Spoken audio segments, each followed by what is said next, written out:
இன்றைக்கும் நாங்கள் உங்களுடைய ஆலயத்தில் உண்மை பாடி துதிக்கும்படி உங்களுடைய உன்னதமான நாமத்தை போற்றி புகழும்படி நீங்களை கொண்டு வந்ததற்காக சொல்கிறோம்ப்பா. கர்த்தாவே, இதோ எங்களுடைய திருச்சபை மக்கள் அநேக உடல் பலவீனத்தோடும் பலவிதமான வாழ்க்கை சூழ்நிலைகளோடும் இருக்கிறார்கள். இந்த காரியங்களே இப்படிப்பட்ட ஒரு தருணத்திலே கர்த்தாவே அவர்களுடைய விசுவாசம் சோர்ந்து போகாதபடி உங்கள் மீது அதிகமாக அவர்கள் நாட்டப்பட்டிருக்க நிலைத்திருக்க உறுதியாய் உன்னுடைய உறவை அவர்கள் சிந்தித்து பார்க்க வளர கர்த்தாவே, இதை நாங்கள் சொந்த ஒவ்வொரு நபர்கள் அவர்களுடைய சொந்த பிரச்சனைகள் அவருடைய சூழ்நிலைகள் ஒவ்வொருவரையும் நாங்கள் நினைக்கிறோம். கர்த்தாவே, உங்களுடைய மேலான பிரசன்னம் அவர்களை ஆறுதல்படுத்தவும் திடப்படுத்தவும் விசுவாசத்தினால் எல்லாவற்றையும் கடந்து வரக்கூடிய அப்படிப்பட்ட நிலத்தை காணும். கர்த்தாவே, நாம் இப்பொழுதும் நேரமெடுத்து உன்னுடைய வார்த்தையை நாம் தியானிக்க இருக்கிறோம். நீரே உதவி செய்யும். உன்னுடைய வார்த்தைகளை புரிந்து கொள்ளக்கூடிய அந்த திருவையை காணும். ஆகவே உன்னுடைய வேத வார்த்தைகள் எங்களுடைய இருதயத்தில் வெளிச்சத்தையும் எங்களுடைய தவறான நம்பிக்கைகளை எடுத்துக்கொண்டு சத்தியத்தினால் நாங்கள் தொடர்ந்து உன்னுடைய வழியை காணும்படி அதை செய்யும். இயேசு கிறிஸ்துவின் ஜெபிக்கிறோம்.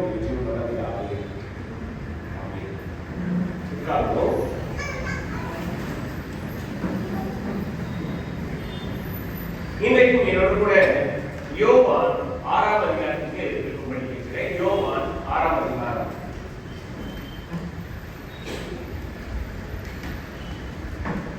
யோவான் 6 புதிய ஏற்பாட்டில் பக்கம் 137. இன்றைக்கு நாம் நேரம் எடுத்து படிக்க போகிற தலைப்பு யோவான் 6ஆம் அதிகாரம் 28ஆம் வசனத்தில் இருக்கிறது. யோவான் 6:28. 27, 28 ரெண்டு வசனங்களே நம்ம வாசிப்போம். அழிந்து போகிற போஜனத்திற்காக அல்ல, நித்திய ஜீவன் வரைக்கும் நிலைத்திருக்கிற போஜனத்திற்காகவே கிரியை நடப்பியுங்கள். அதை மனுஷகுமாரன் உங்களுக்கு கொடுப்பார். அவரை பிதாவாகிய தேவன் முத்திரித்திருக்கிறார் என்றார். 27ஆம் வசனத்தையும் இன்றைக்கு நம்ம தியானிக்க போகிற தலைப்பு இந்த ஒரு வசனத்திலிருந்து எடுக்கப்பட்டிருக்கிறது. நித்திய ஜீவன் வரைக்கும் நிலைத்திருக்கிற போஜனத்திற்காகவே கிரியை நடப்பீர்கள்.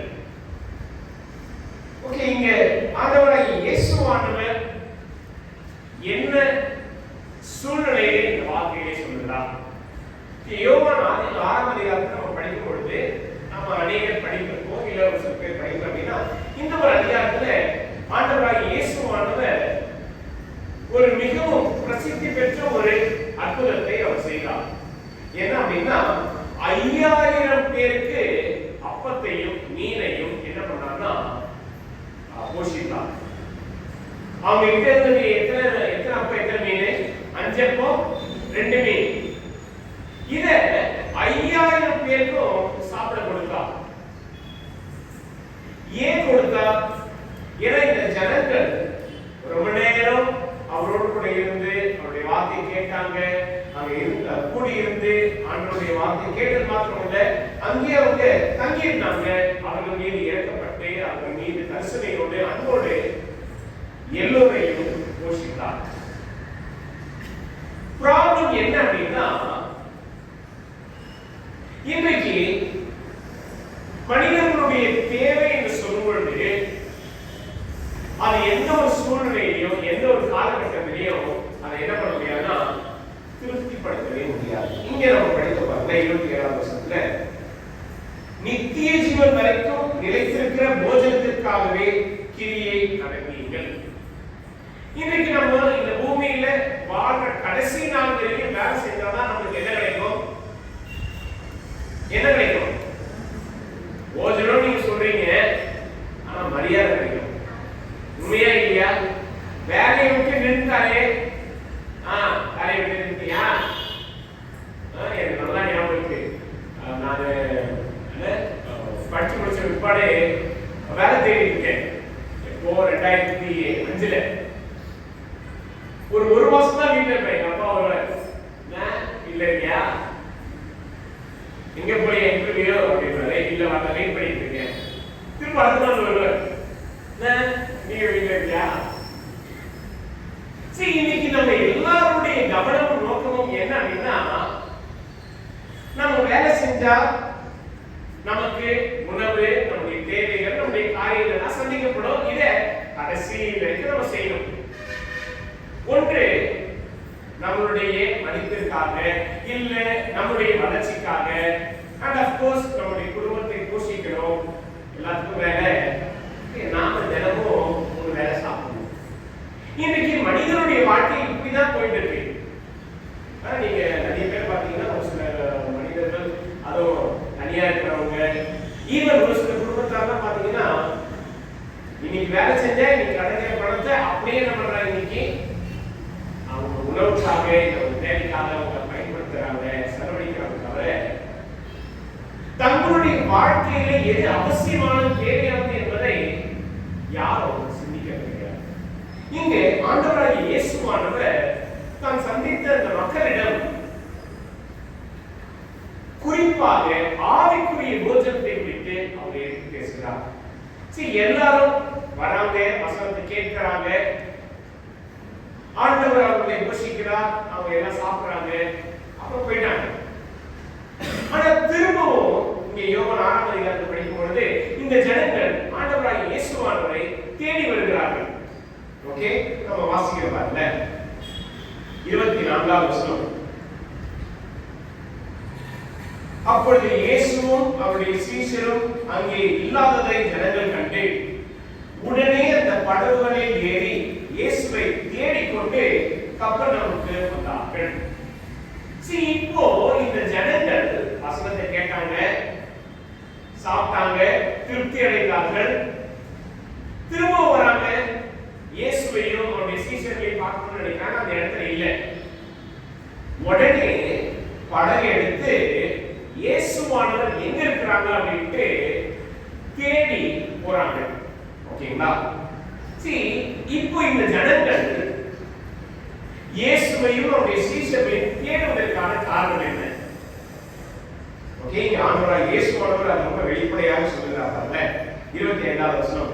கடலின் அக்கறையிலே அவர்கள் அவரை கண்டபோது, ரபி, நீ எப்பொழுது இவ்விடம் வந்தீர் என்று கேட்டார்கள்.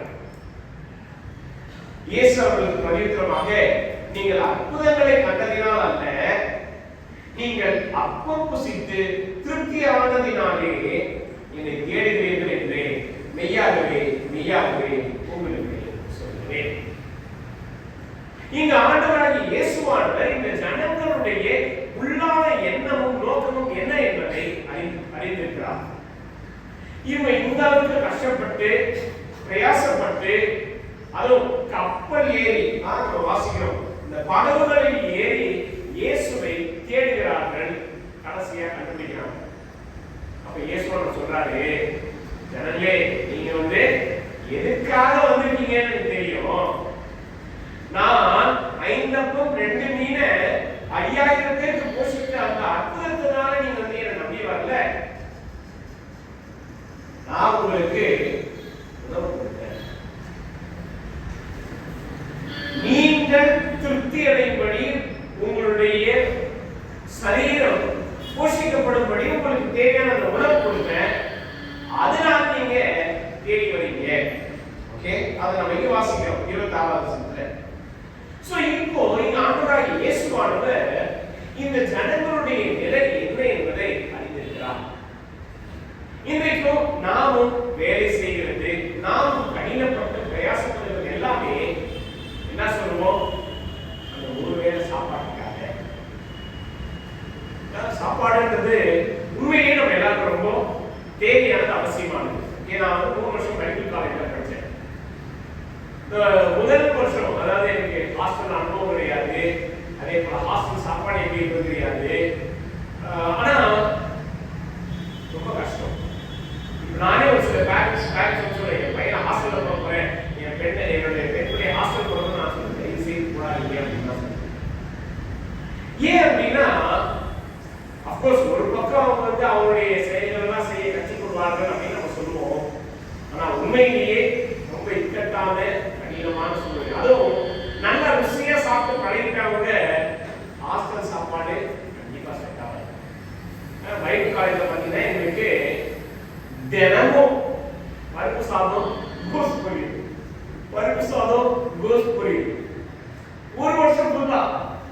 சீரியஸா. அதே சமயத்துல ஞாயிற்றுக்கிழமைனா 6 ரொட்டி துண்டு, அதுக்கப்புறம் கொஞ்சம் பட்டாணி, இதுதான். ஒரு வருஷம் ஃபுல்லா இதான் சாப்பிடணும். ஒரு சில நேரங்கள்ல பயங்கரமா பசி எடுக்கும், சாப்பிடணும்னு நினைச்சாலும் சாப்பிட முடியாது. மாசத்துக்கு ஒரு நாள் வந்து நாங்க வெளியில போலாம் ஷாப்பிங்க்கு பொருளா வாங்கணும். ஸோ முதல் மாசம் ஹாஸ்டல் சாப்பாடை என்னால எடுத்துக்கவே முடியல, ரொம்ப கஷ்டம். எப்படா வெளியில போய் சாப்பிடலாம் அப்படின்ட்டு. ஸோ நானும் என்னுடைய நண்பனும் வெளியில போய் சாப்பிடுவோம். அதாவது நான் மட்டுமே அன்னைக்கு சாப்பிட்ட சாப்பாடு பார்த்தீங்கன்னா கிட்டத்தட்ட 880 ரூபாய் சாப்பிட்டேன். அங்க கோயம்புத்தூர் பார்த்தீங்கன்னா ஒரு பிளேட்டு சாப்பாடு வந்து 60 ரூபா 70 ரூபா, ஓகேங்களா? அதுவும் சின்ன ஒரு பிளேட்டு குஸ்கா இல்ல பிரியாணி. நானும் அவங்களே சேர்த்து 22 பிளேட் சாப்பிட்டேன். உண்மையை சொல்றேன், 22 பிளேட் சாப்பிட்டேன். சாப்பிட்டுட்டு காலேஜ்ல 2 நாள் தூங்கிட்டு வந்தோம், படுத்துருக்கோம். சாப்பிட போல, ஏன்னா சாப்பிடறதுக்கு பசியும் வரல. ஆனா அடுத்த 3வது நாள் என்னாச்சுன்னா மறுபடியும் சாப்பிடணும். ஓகே, கண்டிப்பா நம்ம தெம்போட இருந்து கிளாஸ் உட்கார்ந்து கவனிக்கணும்னா சாப்பிட்டா உனக்கு வேற வழி இல்லை. ஏன் இதை சொல்றேன்னா, இன்னைக்கு நமக்கு சரீர பிரகாரமான தேவைக்காக அவசியத்துக்காக நம்ம என்ன பண்றோம்? உணவு உட்கொள்கிறோம், சாப்பிடுறோம், விளக்கு பார்க்கிறோம். ஆனா ஆவிக்குரிய வாழ்க்கை, அதாவது சொல்ல போனா நம்முடைய ஆத்மாவுக்கு தேவையான ஆதாரத்தை நாம் அனுதினமும் தேடுகிறவர்களாக இருக்கிறோமா? நீங்க ஆண்டவராகிய இயேசுவானவர் இதை இந்த மக்களுக்கு கற்றுக் கொடுக்கும்படிதான் இந்த காரியத்தை இருக்கிறார். அதுவும் சொல்றாரு, நித்திய ஜீவன் வரைக்கும் நிலைத்திருக்கிற போஜனத்துக்காகவே கிரியை நடத்தீர்கள். இந்த ஜனங்கள் சரீர பிரகாரமாக அவர்களுடைய பசை நிறைவா இருக்கும்படி அவங்க சாப்பிட்டாங்க. அது அவர்களுடைய ஒரு நாள் வாழ்க்கைக்கு போதும். ஆண்டவர் இயேசுவானவர் சொல்றது என்ன அப்படின்னா, நித்திய ஜீவனுக்காக நீங்க என்ன பண்ணுங்க? போஜனத்தை பெற்றுக்கொள்ளும்படி நீங்க கிரியை செய்யுங்க. அப்ப இந்த மக்கள் உண்மையிலேயே ஆச்சரியப்படுகிறார்கள். அது என்ன கிரியை? நான் அப்படி என்ன ஒரு வேலை செய்யணும்? வாசகம் 24வது வசனத்தில் அப்பொழுது அவர்கள் அவரை நோக்கி, தேவனுக்கேற்ற கிரியைகளை நடப்பிக்கும்படி நாங்கள் என்ன செய்ய வேண்டும் என்றார்கள். இங்கே இந்த ஜனங்கள் ஆண்டவராகிய இயேசுவானவர் சொன்ன அந்த காரியத்தை புரிந்து கொண்டு நல்ல கேள்வியை கேட்கிறாங்க. ஆண்டவரே, நீங்க சொல்லிட்டீங்க நித்திய ஜீவன் வரைக்கும் நாங்க வந்து நிலைத்திருக்கணும்னா, அதுக்கேற்ற ஒரு போஜனத்தை எங்களுக்கு வேணும்னா நாங்க என்ன பண்ணணும்? நாங்க என்ன செய்யணும்? இங்கதான் ஆண்டவராகிய இயேசுவானவர் மிக முக்கியமான ஒரு காரியத்தை கற்றுக் கொடுக்கிறார். 29வது வசனத்தை, இயேசு அவர்களுக்கு பதிலுமாக, அவர் அனுப்பினவரை நீங்கள் விசுவாசிப்பதே தேவனுக்கேற்ற கிரியையாய் இருக்கிறது. இங்க இந்த ஜனங்கள் ஆண்டவராகிய இயேசுவானவர் பேசுறாரு அப்படின்றதுனால இவங்க என்ன பண்ணாங்க? தேடி வந்தாங்க. ஆண்டவராகிய இயேசுவானவர் இவருக்கு போஜனம் கொடுத்தார் அப்படின்னு தேடி வந்தாங்க. இவங்களுடைய தேடல் உலக பிரகாரமான காரியங்கள்ல, தன்னுடைய ஆத்மாவிலே, தன்னுடைய ஆவிக்குரிய வாழ்க்கையில கர்த்தராகிய இயேசுவானவரை விசுவாசிப்பது என்பதை அவர்கள் சற்றும் சிந்திக்கவில்லை. இன்னைக்கு இயேசுவை அவருடைய சீடர்களை சந்தித்தா நமக்கு என்ன இருக்கு? கன்ஃபார்மா ஓகே, சாப்பாடு இருக்கு. இன்னைக்கு இயேசுவையும் அவருடைய சீடர்கள் எந்த இடத்துல இருக்காங்களோ அங்க நம்ம போனோம்னா நமக்கு கண்டிப்பா இந்த ஒரு நாளுக்கான போஜனம் தேவை. ஆனா இயேசுவானவர் குறிப்பிட்டு, அதுவும் அவருடைய உள்ளான இருதயத்துடைய எண்ணங்களை அறிந்து சொல்ற காரியம் என்னன்னா, அவர் அனுப்பினவரை நீங்கள் விசுவாசிப்பதே தேவனுக்கேற்ற கிரியையாய். இன்றைக்கு கிரியைகளாலே எதையும் சாதிக்கலாம் என்று நம்ம நினைக்கிறோம்.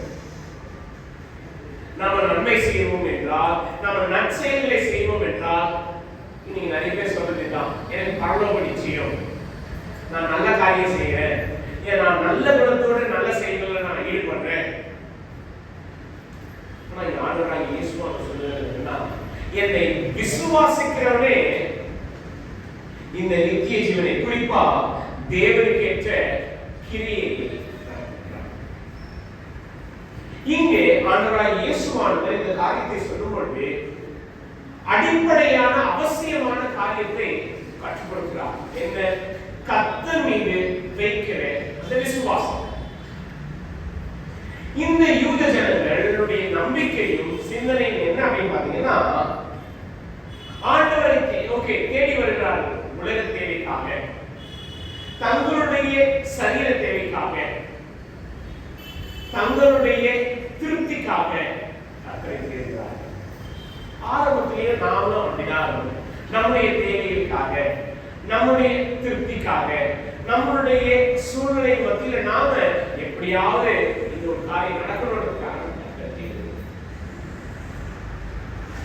எனக்கு நல்லா ஞாபகத்துக்கு, நான் 8th ஸ்டாண்டர்ட் படிக்கும் பொழுது எங்க கிட்ட இருந்த ஒரு சொந்த வீடு இன்னொருத்தர் வீட்டுல நாங்க கொடுத்தோம். அதாவது கடன் அதிகமாயிடுச்சு. ஸோ எங்க தாத்தா என்ன பண்ணாங்கன்னா, சொந்த வீடு அவருக்கு எழுதி கொடுக்க வேண்டிய வந்துச்சு. 8வது படிக்கும்போது என் மனசுல இருந்த ஒரே ஒரு எண்ண நோக்கம் என்னன்னா, நான் பிறந்த இடம், நான் இங்க 8 வருஷமா வளர்ந்த வீடு, எங்களுக்கு இருந்த ஒரே ஒரு வீடு, இப்ப அது எங்களுக்கு இல்லை. நாங்க எல்லாரும் ஒவ்வொருத்தரும் குடும்பமா சிதறிக்கப்பட்டோம். திரும்பவும் எப்படியாவது படிச்சு வாழ்க்கையில முன்னேறி சம்பாதிச்சு அந்த வீடு வாங்கணும். இதெல்லாம் படிக்கலாகிய நம்மளுடைய வைராக்கியம். அதுவும் சாதாரண வைராக்கியம் கிடையாது. இந்த வைராக்கியம் பார்த்தீங்கன்னா ரொம்ப தீவிரமான ஒரு வைராக்கியமா இருக்கும். நம்ம திரைப்படங்கள்லாம் பார்ப்போம், ஒரு பாட்டிலே திடீர்னு பணக்காரன், அது மாதிரிலாம் நடக்குமா? அதெல்லாம் வாய்ப்பு இருக்கா?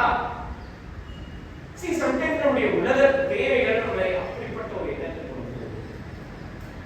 அப்போ படிக்கும்போது எனக்கு தெரியல, ஒரே ஒரு எண்ணம் தான், எப்படியாவது நம்ம படிச்சு வேலைக்கு போய் சம்பாதிச்சு அந்த வீட்டை வாங்கணும்.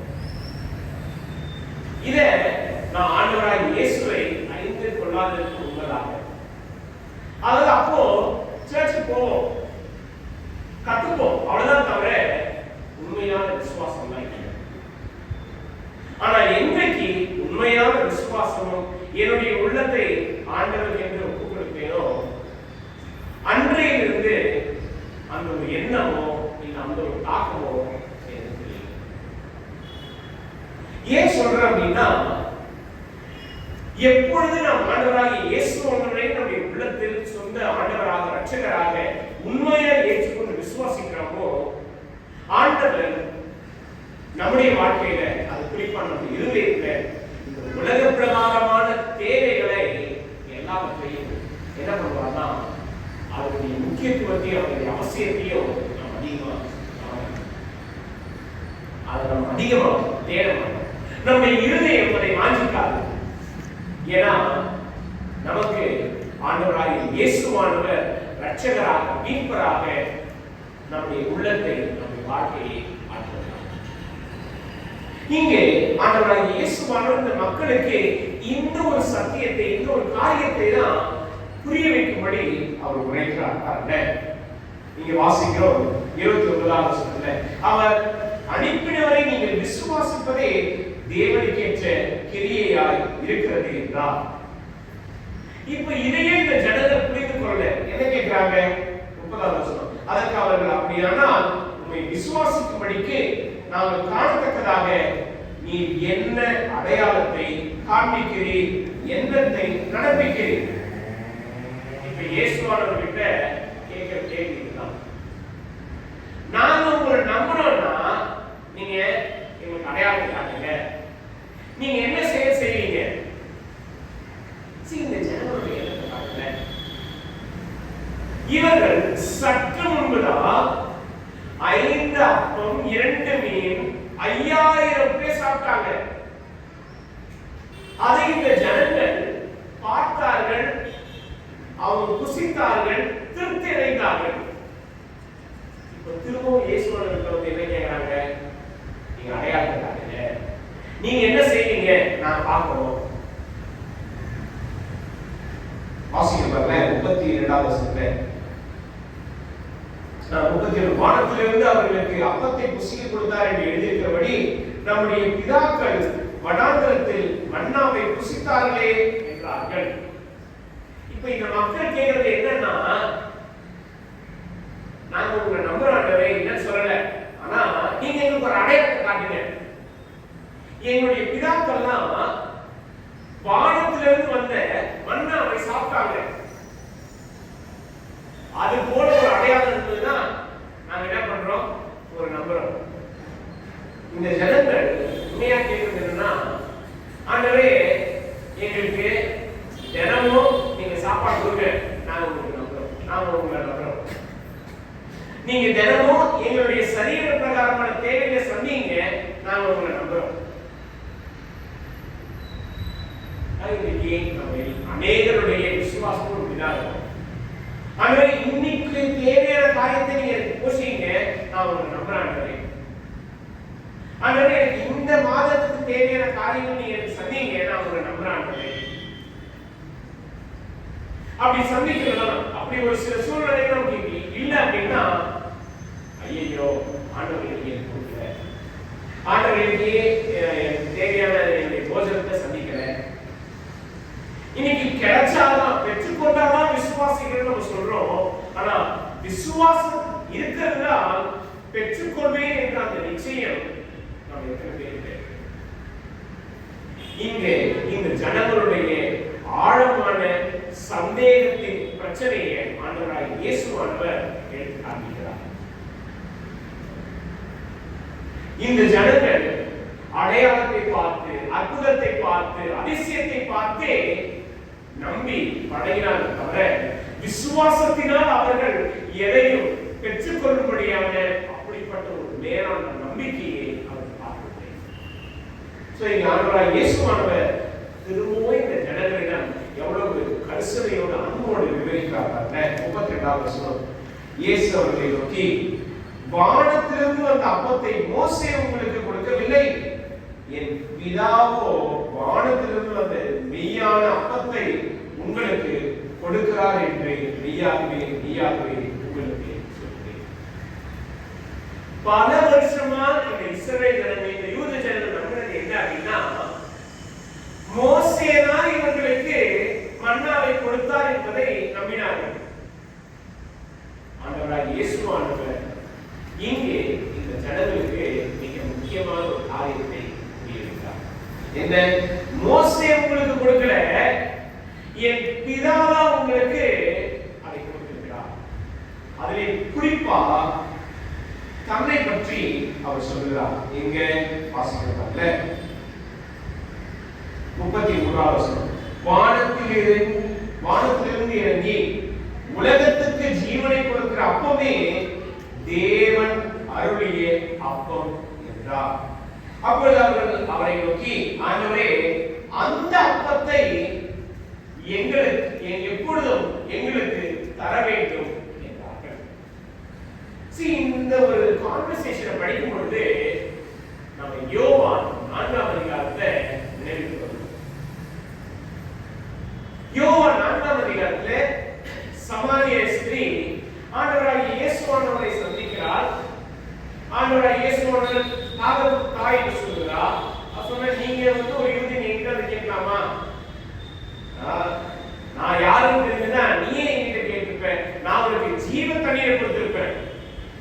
உடனே அந்த பெண்மை சொல்றா, ஆண்டவரே, அந்த ஜீவ தண்ணீரை நீங்க கொடுங்க, நான் அப்போ என்ன பண்ண மாட்டேன், இது தண்ணி எடுத்துக்கொள்ள வேண்டிய அவசியம். எங்க வாசிக்கிறோம்? யோவான் 4ஆம் அதிகாரத்துல வாசிக்கிறோம். 15வது வசனம், யோவான் 4:15. அந்த ஸ்திரீ அவரை நோக்கி, ஆண்டவரே, எனக்கு தாகம் உண்டாகாமலும் நான் இங்கே ஒன்று கொள்ளாமலும் இருக்கும்படி அந்த தண்ணீரை எனக்கு தர வேண்டும் என்றார். இங்கே யோசே 6ஆம் அதிகாரத்துல இந்த ஜனங்கள் கேட்கிறாங்க, ஆண்டவரே, இந்த அப்பத்தை எப்பொழுதும் எங்களுக்கு தர வேண்டும். Same mentality, same concept.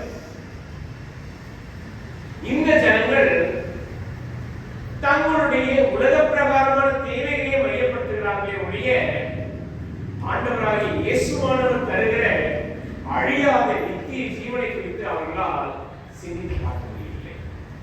இப்போ இயேசுவானவர் விவரித்து சொல்கிறார்கள். 35வது வசனம் வாசிக்கிறோம். இயேசு அவர்களை நோக்கி, ஜீவ அப்பம் நானே, என்னிடத்தில் வருகிறவன் ஒரு காலம் பசியடையான், என்னிடத்தில் விசுவாசமாய் இருக்கிறவன் ஒரு காலம் ஆகவே. இங்கு ஆண்டவராகிய இயேசுவானவர் இந்த ஜனங்களுக்கு கற்றுக் கொடுத்த ஒரு உன்னதமான ஒரு சத்தியம் என்ன அப்படின்னு பாத்தீங்கன்னா, ஜீவ அப்பம் நானே. நீங்கள் உங்களுடைய சரீர பிரகாரமான போஜனத்துக்காக தேவைக்காக நீங்கள் இருக்கிறீர்கள். ஆனா உங்களுடைய ஆத்மாவுக்கு தேவையான அந்த ஆகாரத்தை நான் உங்களுக்கு தருகிறேன். நான் தான் ஜீவ அப்பம். இன்றைக்கு சரீர பிரகாரமான தேவைகள் நமக்கு முற்றிலும் என்ன பண்ண முடியாது, ஒரு நிறைவான நமக்கு கிடைக்காத நம்ம தேடிக்கிட்டே இருப்போம். ஆனா அதை காட்டிலும் ரொம்ப பயங்கரமான ஒரு காரியம் என்னன்னா, நம்முடைய ஆத்மாவில் நம்முடைய மனதில் இருக்கக்கூடிய அந்த தேவைகள், அந்த மாதிரி இது ஒரு சில இடங்களில் நல்லதாகவும் இருக்கும், கெட்டதாகவும் இருக்கும். குறிப்பா நம்முடைய இருதயத்தில் இருக்கக்கூடிய அந்த தேவைகள், அந்த வாஞ்சைகள், அந்த தாகம், அந்த பசி என்பது நாம அதை அடையும் மட்டும் அதன் மேல நாம ரொம்ப தீவிரமா, ரொம்ப கவனமா அதையே நாம பற்றி கொண்டிருப்போம். அதுவே நம்முடைய எண்ணமும் நோக்கமா இருக்கும். நம்முடைய ஆத்மாவை மாத்திரம் திருப்திப்படுத்துவது என்பது அதிகமாகும். ஆனா இங்க ஆண்டவர் இயேசுவோடு சொல்கிறார், என்னை விசுவாசிக்கிறவன், அதோ என்னிடத்தில் வருகிறவன் ஒரு காலம் பசியடையான். அடுத்தது, என்னிடத்தில் விசுவாசமாய் இருக்கிறவன் ஒரு காலம் தாகமடையான். ரெண்டு காரியம் இங்க வாசிக்கிறோம். ஒன்று, ஆண்டவராகிய இயேசுவானவரிடத்தில் வருகிறவன். மற்றொன்று, ஆண்டவராகிய இயேசுவானவரிடத்தில் விசுவாசமாய் இருக்கிறவன். இன்றைக்கு இந்த உலகம் நமக்கு ஒவ்வொரு நாளும் ஆசைகளையும் பலவிதமான தேவைகளையும் நம்முடைய உள்ளத்துல தூண்டிக்கிட்டே இருக்கும். இன்னைக்கு 26 என்ன, இன்னைக்கு குடியரசு தினம். நம்ம எத்தனை பேர் இந்த ரிபப்ளிக் டே பர்ச்சேஸ்லாம் நம்ம பண்ணியிருக்கோம். டிவியில பாத்தீங்கன்னா குடியரசு தினத்தை முன்னிட்டு உங்களுக்கு இத்தனை ஆஃபர் கொடுக்குறோம். அது பாத்தீங்கன்னா இப்பெல்லாம் வெளியில போறதை விட நம்மளுடைய போனே எல்லா விதமான டிஸ்கவுண்ட் ஆஃபர் தான் கொடுக்குறாங்க. அமேசான்ல, பிளிப்கார்ட்ல, இந்த வெப்சைட்ல, அந்த வெப்சைட்ல. இதெல்லாம் ஏன் செய்யறாங்க? நம்ம சொல்ல இது அவங்களுடைய வியாபாரம், இது அவங்களுடைய ஸ்ட்ராட்டஜி. நம்ம கிட்ட இந்த பொருட்கள் இருந்தும் நம்மை வாங்கும்படி தூண்ட செய்கிறார்கள். நம்முடைய உள்ளான காரியங்களை அவர்கள் என்ன பண்றாங்கன்னா தூண்டி விடுகிறார்கள். 1000 ரூபாய் பொருள் 500 ரூபாய்க்கு வாங்கலாம் அப்படின்னா என்ன, நம்மளுக்கு எவ்வளவு லாபம், நம்மளுக்கு 500 ரூபாய் மிச்சம், தாராளமா வாங்கலாம். இந்த பொருள் இந்த ஒரு விலை இருக்கு, ஆனா நாங்க உங்களுக்கு 30% 40% டிஸ்கவுண்ட் கொடுக்குறோம். தங்கத்துல அப்படி கொடுத்தா கொஞ்சம் நல்லா இருக்கும், நம்ம வாங்கி வைக்கலாம். ஏன்னா தங்கத்தோட விலைக்கும் நம்ம தலையை தாண்டி போகுது. இன்றைக்கு நம்முடைய தேவைகளை தூண்டிவிடும்படிதான் இந்த உலகம் செயல்படுகிறது. ஆனா ஆண்டவராகிய இயேசுவானவர் நம்முடைய ஆத்தும தேவைகளை, நம்முடைய ஆத்மாவில் ஏற்படக்கூடிய அந்த பசியை, தாகத்தை தீர்க்கும்படி அவர் இங்கே தன்னை ஜீவ அப்பம் என்று அறிமுகம் செய்கிறார். இந்த மக்களிடம் இந்த ஒரு காரியத்தை அவர் எடுத்து சொல்கிறார். ஒன்று, என்னிடத்தில் நீ அனுதினமும் தேடி வருவாய் என்றால், என்னை நீ அனுதினமும் விசுவாசிப்பாய் என்றால் உன்னுடைய தாகம் தீர்க்கப்படும், உன்னுடைய ஆத்தும பசி திருப்தி அடையும். இததான் நீங்க வாசிக்கிறோம் 27ஆம் வசனத்துல நித்திய ஜீவன் வரைக்கும் நிலை நிற்கிற போஜனத்திற்காகவே கிரியை. இன்றைக்கு நாம் அனுதினமும் ஆண்டவராகிய இயேசுவானவரை விசுவாசத்தோடு தேடுகிறவர்களாக இருக்கிறோம். நாம் ஆண்டவராகிய இயேசுவானவரிடத்தில் அனுதினமும் அவரிடத்தில் கிட்டி சேரும்படி நாம் நெருங்கி நாம் ஒவ்வொரு நாளும் கர்த்தராகிய இயேசுவானவரை நம்முடைய உள்ளத்தால் விசுவாசத்தோடு அவரை அண்டிக் கொண்டிருக்கிறோம். அப்படி செய்வோம் என்றால் நம்முடைய ஆத்மாவிலே இருக்கக்கூடிய அந்த பசியையும் ஆகக்கூடிய இன்றைக்கும் ஒவ்வொருடைய வயதினருக்கு ஏற்றபடியான அந்த பசி ஆகும். சிறு பிள்ளைகளுக்கு என்ன அவங்களுக்கு சந்தோஷம்? ஒரு நாள் முழுக்க டிவி முன்னாடி இருந்தா அவங்களுக்கு ஹாப்பியோ ஹாப்பி, கார்ட்டூன் பார்க்கலாம், என்னென்னலாம் ஷோஸ் பார்க்கலாம்.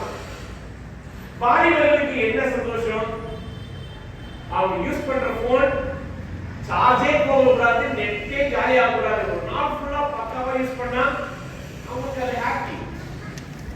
ஓகே, அடுத்த பருவம் என்ன? திருமணமான பருவம். அவங்க குடும்பத்துல எப்பவுமே மனைவி சரி கணவன் சரி எப்பவுமே சந்தோஷமா இருந்தா, அப்பா எல்லாமே நிறைவா இருக்கணும், சண்டையே இருக்கக்கூடாது, எந்த ஒரு தேவைகளும் நமக்கு இருக்கக்கூடாது, எல்லாமே நிறைவா இருக்கணும், அதுதான் சந்தோஷம். பிள்ளைகள் பெற்றிருக்கிறவங்க பிள்ளைகளுடைய தேவைகளை சந்திக்கிறது எல்லாமே நிறைவா இருந்தா சந்தோஷம். வயதானவர்களுக்கு என்ன சந்தோஷம் சொல்லுங்க? நமக்கு பேசுறதுக்கு ஆள் கிடைச்சா சந்தோஷம். அந்த காலத்துல தான் நாம இருந்தோம் பாருங்க அப்படின்னு ஆரம்பிச்சாங்கன்னா அப்புறம் டைம் போறது தெரியாது. இன்னைக்கு நாம ஒவ்வொருவருடைய வயதுக்கு ஏற்றபடி நம்முடைய இருதயமும் நம்முடைய சிந்தனை பலவிதமான தேவைகளை நாடும் அஞ்சிக்கும். ஆனா எல்லாவற்றுக்கும் ஆண்டவராகிய இயேசுவானவரை விசுவாசிக்கிறவர்களாக இருப்போம் என்றால் அவர் நம்முடைய ஆத்மாவிலே நம்முடைய ஆவிக்குரிய வாழ்க்கைக்கு தேவையான ஆகாரத்தை கொடுத்து நமக்கு திருப்தி உண்டாக்குவார். என்ன சொல்லப்போனா நாம உலக பிரகாரமான காரியங்கள் மீது கவனத்தையோ இல்லை நாட்டத்தையோ இன்றைக்கும் அநேகர் நம்மளுடைய வாழ்க்கையில கர்த்தராகிய இயேசுவானவரை ஏற்றுக்கொண்டதினால் அந்த மாற்றம் வந்திருக்கிறது. இந்த சபையில இருக்கிற அநேகர் முன்னாடி ஆண்டவராகிய இயேசுவானவரை அறிந்து கொள்வதற்கு முன்னதாக அவங்க வாழ்ந்த வாழ்க்கை, அவங்களுடைய வழி எல்லாமே உலக பிரகாரமான ஒரு வழி. அதுவும் என்ன சொல்ல போனா அவர்களுடைய மாம்ச இச்சைகளின்படி அவங்க நடந்தாங்க. ஆனா என்றைக்கு ஆண்டவராகிய இயேசுவானவரை ஏற்றுக்கொண்டார்களோ அந்த நிமிஷத்துல அந்த சமயத்துல அவருடைய வாழ்க்கை மாறினது. அவங்களுடைய மனம், அவருடைய சிந்தனை எல்லாமே இயேசுவதான் சாத்தியம். இது எப்படி சாத்தியம்? எனக்கு நல்லா ஞாபகம் இருக்கு. 2002 குடும்பம்ல ஒரு சகோதரர் அவங்களுடைய குடும்பத்தார் நம்முடைய சபை குடும்பம் அப்போ இருந்தாங்க. அப்போ நம்ம எல்லாருமே 4 சபைகள் சேர்ந்து குடும்பமா இருக்கோம்.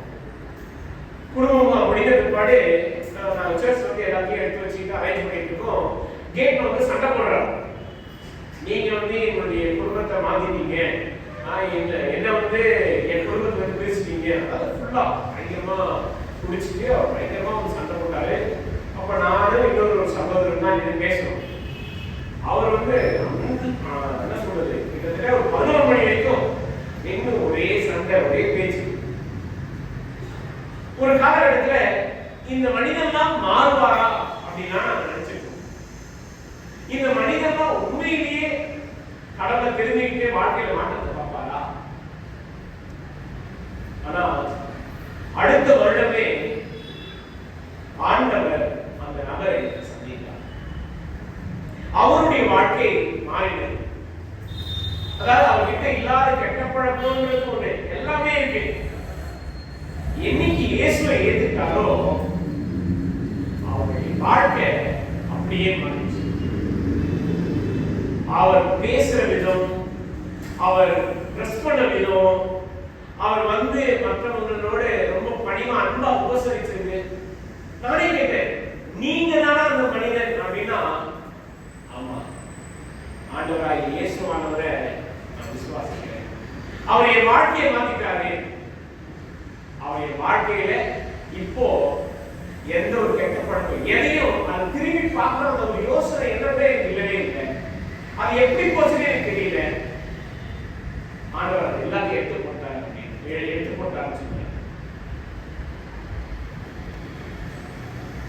இங்கே நாம் வேத வசனத்தை வாசிக்கிறோம். ஆண்டவராகிய இயேசுவானவர் அந்த ஒரு மனிதனை சந்தித்து அவருடைய இருதயத்தில் இருந்த உலக பிரகாரமான தாகம், உலக பிரகாரமான பசி எல்லாவற்றையும் நீக்கி போட்டு அவருடைய இருதயத்தை அவர் மீது அந்த விசுவாசத்தினால் நிறைவுபடி பசி இல்லாதவர்களாக, தாகம் இல்லாதவர்களாக இருக்கும்படி இன்றைக்கும் நம்முடைய வாழ்க்கையில நாம் உலக பிரகாரமான காரியங்களுக்காக நாம் தேடி செல்கிறோம். வாஞ்சையோடு, தாக்கத்தோடு, பசியோடு இருக்கிறோம்.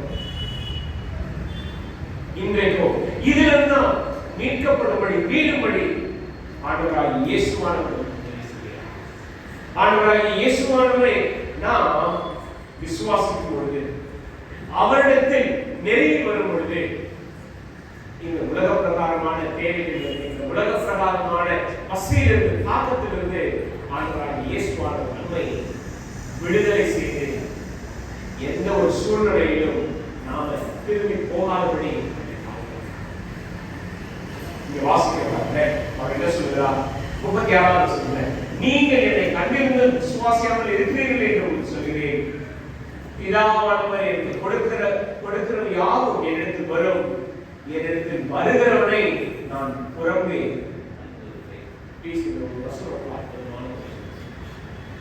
ஆண்டவராகிய இயேசுவானவரை நான் என்னுடைய வாழ்க்கையில ரட்சகராக ஏற்றுக்கொண்டதற்கு மிக முக்கியமான ஒரு காரணம்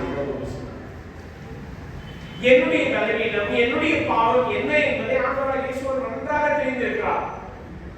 வெளியில பார்க்க நல்லவனா இருந்தாலும் உள்ளத்துக்குள்ளாக பாவம், அக்கிரமம், தவறான எண்ணங்கள், யோசனைகள் இதெல்லாம் இருக்கு. ஆனா அப்படி இருந்தோம் ஆண்டவராகிய இயேசுவானவர் என்னை அப்படியே ஏற்றுக்கொண்டவனை நான் புறம்பே தள்ளுவதில்லை என்று சொல்கிறார். சரி, இன்னைக்கு என்னுடைய உள்ளான எண்ணங்களை நீங்க தெரிஞ்சுக்கிட்டீங்கன்னா நம்ம என்ன பண்ணுவோம்? இந்த பாஸ்டா இந்த மனுஷனா நானே வேணாம், இவருடைய எண்ணம், இவருடைய யோசனை இப்படிலாம் இருக்கு.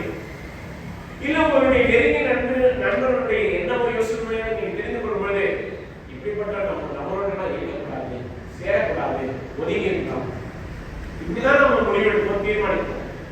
ஆனா இந்த ஆண்டவராகிய இயேசுவானவர் நம்முடைய பாவ நிலை, நம்முடைய அக்கிரமத்தின் நிலை, நம்முடைய உள்ளான பாவம், மறைவான பாவம் எல்லாவற்றையும் அறிந்திருந்தோம். என்னிடத்தில் வருகிறவரை,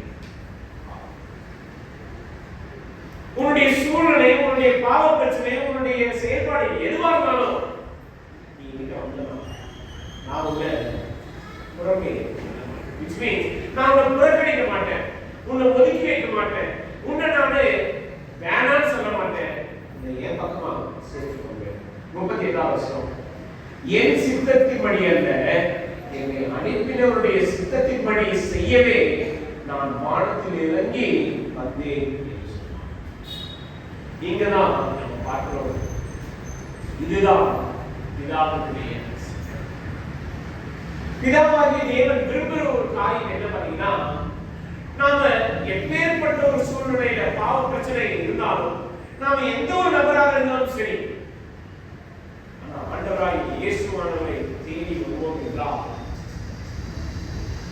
ஒன்று அவர் நம்முடைய உள்ளான, நம்முடைய மனதில் உள்ள எந்த ஒரு தாக்கமும், எந்த ஒரு பசியும், எந்த ஒரு காரியமாக இருந்தாலும் சரி, அதை அவர் எடுத்துக் கொண்டு நம்மை புறமே தள்ள மாட்டார், நம்மை அவரிடத்தில் சேர்த்து. இன்றைக்கும் நாம் இன்னொரு பகுதியை ஏன் பரிபூர்ணமான ஒரு கிறிஸ்துவ வாழ்க்கையை ஆண்டவராகிய இயேசுவானவரை நம்புவதினால் நாம நம்முடைய நிலையை குறித்து நாம வெட்கப்படவோ, வேதனைப்படவோ, அசைக்கப்படவோ தேவையில்லை. ஏன்னா ஆண்டவராகிய இயேசுவானவர் நம்மளுடைய நிலையை நன்றாக அறிந்திருக்கிறார். அறிந்திருந்தும் அவரை தேடி செல்கிறவருக்கு ரட்சிப்பு என்பதை அவரை நான் எந்த ஒரு விதத்திலும் புறம்பே தள்ளுவதில்லை என்று வாக்குறுதி தந்திருக்கிறார். எல்லாவற்றுக்கும் மேலாக என்னிடத்தில் வருகிறவனுக்கு ஒரு காலமும் உலக பிரகாரமான பாவத்தின் மீது உள்ள அந்த பசி, பாவ செயல்களின் மீது உள்ள அந்த தாகம் அதெல்லாம் இருக்கவே இருக்காது. நான் அவனுக்கு நித்திய ஜீவனை அளித்தேன் என்று எனக்கு அருமையானவர்களே, இன்றைக்கும் நம் ஒவ்வொருடைய வாழ்க்கையில ஆண்டவராகிய இயேசுவானவர் வந்த ஒரு அற்புதமான ஒரு ஆசீர்வாதம் என்ன அப்படின்னா, நம்முடைய ஆத்மாவுக்கு தேவையான அந்த ஆகாரம், நம்முடைய ஆத்மாவுக்கு தேவையான எல்லா விதமான போஜனத்தையும் கர்த்தராகிய இயேசுவானவரை தேடுவதன் மூலமாக, விசுவாசத்தின் மூலமாக நமக்கு திருப்தியாக. அதோ இந்த ஒரு உணவு நித்திய ஜீவன் வரைக்கும் நம்மை கொண்டு போவதற்கு ஆண்டவர் கொடுக்கிற இதுல நாம செய்ய வேண்டியது அனுதினமும் ஆண்டவராகிய இயேசுவானவரை தேடி செல்கிறோம். அதாவது தேடுவது என்றாலே நாம் ஒவ்வொரு நாளும் ஆண்டவராகிய இயேசுவானவர் மீது விசுவாசத்தோடு அவரை நாம் தேடுகிறோமா, அவருடைய வார்த்தையை நாம் தியானிக்கிறோமா, அவரை நோக்கி நாம் ஜெபிக்கிறோமா, அவரிடத்தில் நம்முடைய விசுவாசத்தை உறுதிப்படுத்துகிறோமா? அதே சமயத்தில் நாம் ஒவ்வொரு நாளும் நம்முடைய விசுவாசத்தை வளர்க்கக்கூடியவர்களாக இருக்கிறோமா? ஒரு நாள் ஆண்டவர் தேடும், ஒரு நாள் ஆண்டவர் தேட கிடையாது. ஒரு வாரம் ஆண்டவர் ரொம்ப தீவிரமா தேடுவோம், இன்னொரு வாரம் ஆண்டவர் விசுவாசத்தோட இல்ல தீவிரமா நம்ம தேடலாம். ஆண்டவர் சொன்ன என்னிடத்தில் வருகிறவனை நம்முடைய காரியங்களில் ஆண்டவராகிய இயேசுவானவர் நம்மை ஆற்றி தேற்றி பலப்படுத்தி அரவணைத்து நம்மை எல்லா விதத்திலும் நிலைநிறும்படி செய்கிறார். இந்த 6வது அத்தியாயம் வாசிக்கிறோம். 46வது வசனம். தேவனிடத்தினின்று வந்தவரே தவிர வேறொருவரும் பிதாவை கண்டதில்லை. இவரே பிதாவை கண்டவர். என்னிடத்தில் விசுவாசமாய் இருக்கிறவனுக்கு நித்திய ஜீவன் உண்டு என்று மெய்யாகவே மெய்யாகவே உங்களுக்கு சொல்கிறேன். திரும்பவும் சொல்றாரு, ஜீவாத்மம் நானே. சோ ஆண்டவராகிய இயேசுவானவர் மீது நம்முடைய விசுவாசம் உண்மையாக உறுதியாக அப்படி இருக்கும் என்றால் அவர் நம்முடைய ஆத்மாவுக்கு தேவையான அந்த ஆகாரத்தை கொடுத்து அவரை திருப்தியாக்குவார். நாம உலக பிரகாரமான காரியங்கள் மீது நாம தாகம் உள்ளவர்களாகவோ இல்ல பசி உள்ளவர்களாகவோ இருக்க மாட்டோம். இப்போ நம்ம இயேசுவை நம்புறதுனால நம்ம மதியானம் சாப்பிட வேண்டிய அவசியம் இல்லை, நைட்டு சாப்பிட வேண்டிய அவசியம் இல்லை, அதை பத்தி சொல்லல. உலக பிரகாரமான காரியம் என்னது? நம்முடைய ஆசை பணத்தின் மேல இருக்கும், நம்முடைய விருப்பம் உலக பிரகாரமான பொருட்கள் மீது இருக்கும், நம்முடைய வாஞ்சை இன்னும் மற்ற பாவ காரியங்கள் ஆண்டவராகிய இயேசுவானவரை விசுவாசிக்கும் பொழுது எல்லாவற்றிலிருந்தும் இயேசுவானவர் நம்மை விடுவித்து மீட்டு ஆவிக்குரிய ஆகாரத்தை நமக்கு கொடுப்பார். அந்த ஆகாரம் என்ன, அந்த செயல் என்ன பார்த்தீங்கன்னா, அவர் மீது விசுவாசத்தோடு இருப்பதனால நாம இந்த உலக பிரகாரமான காரியங்களிலிருந்து நம்முடைய மனம் மீட்கப்பட்டு மாறி இயேசுவை விசுவாசத்தை நாம் தொடர்ந்து வளர்ந்தவர்களாக கர்த்தருக்குள் உண்மையுள்ளவர்களாக இன்றைக்கும் நாம இந்த ஒரு காரியத்தை சிந்தித்து பார்க்கிறோம். நம்முடைய இருதயத்தை நாம் ஆண்டவராகிய இயேசுவானவரை விசுவாசத்தோடு நம்ம அவரை கேட்கிறோம். ரெண்டு காரியம் நம்ம படிச்சோம். என்னிடத்தில் வருகிறவன் என்னிடத்தில் விசுவாசம் நாம் அனுதினமும் ஆண்டவராகிய இயேசுவிடத்தில் போறோம் அப்படின்னு சொல்லும்போது விசுவாசத்தோட நம்ம போறோமா, அவரை தேடுறோமா, அப்படி செயல்படுவோம் என்றால் ஆண்டவர் நம்முடைய வாழ்க்கையில் நம்முடைய செயல்பாடுகளில் நம்மை என்னாலும் எந்த சூழ்நிலையிலும் உறவே நமக்கு நம்முடைய ஆத்மாவுக்கு தேவையான எல்லா விதமான போஜனத்தை தந்து நித்திய ஜீவன் வரைக்கும் அவரை நம்புகிற அந்த விசுவாசத்திலே அந்த கிரியை நடப்பிக்கும்படி அனுதினமும் நாம இப்படிப்பட்ட ஒரு கிரியை செய்யக்கூடிய கிறிஸ்தவர்களாக இருப்போம் என்றால் நித்திய ஜீவன் பரலோக வாழ்க்கை நமக்கே சொந்தமாயிருக்கும். அப்படிப்பட்ட அந்த விசுவாசத்தோடு நாம் ஒவ்வொரு நாளும் இந்த மாதத்தை நம்ம நிறைவு செய்யணும். அடுத்த வாரம் ஓகே திருவிழா ஆராதனை மாதத்தினுடைய முதல் வாரம் கர்த்தருடைய ஐக்கியத்தை நம்ம பங்குபெற போகிறோம். இந்த மாதம் முழுவதும் நான் எப்படி என்னுடைய விசுவாசத்தோடு ஆண்டவரை தேடுறேன், விசுவாசத்தோடு நான் எந்த அளவுக்கு வளர்ந்திருக்கிறேன், குடும்பமாக பங்கு பெற்றீர்கள், குடும்பமாக கற்றுக்கொண்டீர்கள். இன்னும் சொல்ல போனா எல்லோரும் இந்த வார்த்தை நான் சந்தித்த ஒவ்வொரு நபரும் குடும்ப முகாமை குறித்து அதனுடைய செய்திகளை குறித்து தான் பேசினாங்க. நானும் கனிமா நன்றி சொல்றேன். ஏன்னா ஒவ்வொருடைய இருதயத்திலையும் ஆண்டவருடைய வார்த்தை கிரியை செய்திருக்கிறார். இதை நம்ம கேட்டு பார்க்கணும். இந்த மாதம் நாம எந்த அளவுக்கு விசுவாசத்தை அடுத்தது கர்த்தருக்குள்ளாக நம்ம என்ன செய்யணும் அதை நம்ம தீர்மானிக்கணும். கர்த்தருக்கு முன்பதாக நம்முடைய விசுவாசம் வளர்கிற ஒரு விசுவாசமாக இருக்கும் என்றால் அது நிச்சயமாகவே நம்முடைய வாழ்க்கைக்கு ஆசீர்வாதத்தையும் எல்லாவற்றுக்கும் மேலாக தேவனுடைய வழியை நடக்கும்படி நம்ம எல்லாவற்றையும் ஊக்குவிக்கும். அப்படிப்பட்ட ஒரு விசுவாசத்தோடு நம்பிக்கையோடு அனுதினமும் ஆண்டவராகிய இயேசுவை கண்களுக்குள்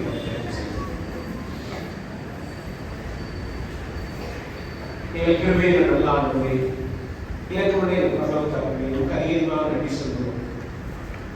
இன்றைக்கும் உங்களுடைய வேத வார்த்தைகளை நாங்கள் படிக்கும்படி கற்றுக்கொள்ளும்படி உதவி செய்ய நன்றியப்பா.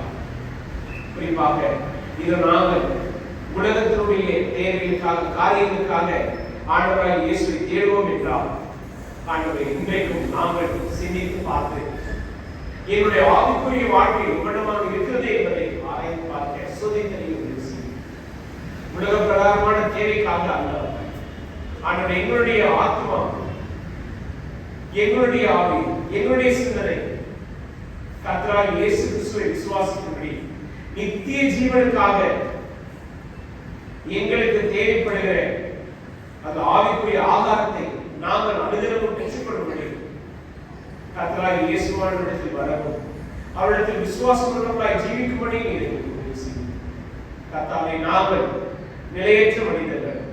ஒரு நாள் உங்களை தீவிரமாய் தேடுகிறோம், ஒரு நாள் உண்மை நாங்கள் சற்று தேடுகிறோம், மற்றொரு நாள் உங்களை நாம் தேடாமல் இருக்கிறோம். கர்த்தாவே, இப்படிப்பட்ட ஒரு தடுமாற்றமான ஒரு வாழ்க்கையை வேண்டாம். இதோ நீர் கொடுத்த உம்முடைய வாக்குத்தத்தத்தை நாங்கள் இன்றைக்கு நினைவு கூறுகிறோம். என்னிடத்தில் வருகிறவனை நான் ஒரு காலம் புறமே தள்ளுவதில்லை என்று சொல்லியிருக்கிறேன். அப்படிப்பட்ட ஒரு உன்னதமான அன்பினாலே, அப்படிப்பட்ட உன்னதமான இலக்கத்தினாலே நீரை அரவணைத்துக் கொள்கிறேன், கூட்டி சேர்க்கிறேன். நன்றி சொல்கிறோம்.